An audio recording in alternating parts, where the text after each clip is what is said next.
त्याग। अब कायोत्सर्ग यानी काया का त्याग। तो काया में रहते हुए काया का त्याग कैसे करेंगे? तो कहा कि काया के प्रति जो हमारा ममत्व है उसका त्याग करना है, जो अटैचमेंट है उसका त्याग करना है,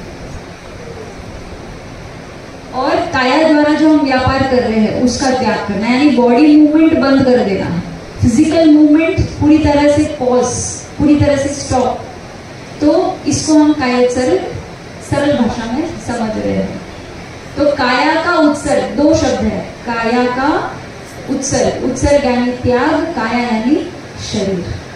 तो कायोत्सर्ग में हम विशेष शुद्धि करने के लिए, पाप कर्म को धोने के लिए ना, पावाणम कम्माणम निघायन ठाए, पाप कर्मों के विनाश के लिए ठामी कौसर्ग, मैं कौसर्ग करता हूँ।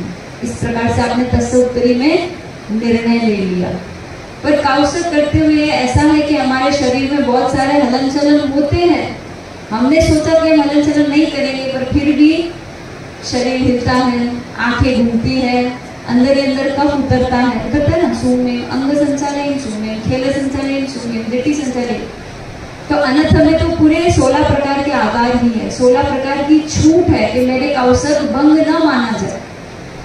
अनर्थ उसस्येनम, श्वास लो, निस्येनम, श्वास छोड़ो। श्वास तो चलती रहेगी ना, आप कायोत्सर्ग करेंगे तो श्वास बंद कर लोगे? श्वास चलती रहेगी, तो श्वास चलेगी तो शरीर में थोड़ा हलन चलन तो होगा ही, कंपन तो होगा ही।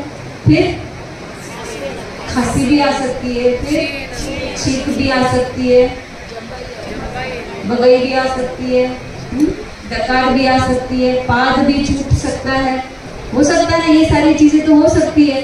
तो इसीलिए कौसर्ग करने से पहले अनर्थ बोलना अनिवार्य है। तस्वोत्तरी बोला और फिर तस्वोत्तरी में हमने क्यों कौसर्ग किया उसका कारण बताया है, और अनर्थ में कौसर्ग में हलन चलन जो होगा उसकी छूट मांग लेते हैं। फिर हमारा कौसर्ग कब तक होगा? बोले जब तक जाव अर्यंताणम भगवंताणम न पारे, मतलब जब तक मैं अर्यंताण, नमो अर्यंताण ऐसे बोल के पारू नहीं, तब तक ताव कायम, तब तक ठाणेनम, ठाणेनम यानी स्थान से, मोणेनम मौन से, और झाणेनम ध्यान से, अप्पाणम वोसिरम। अप्पा मतलब आत्मा। कौन सी वाली आत्मा?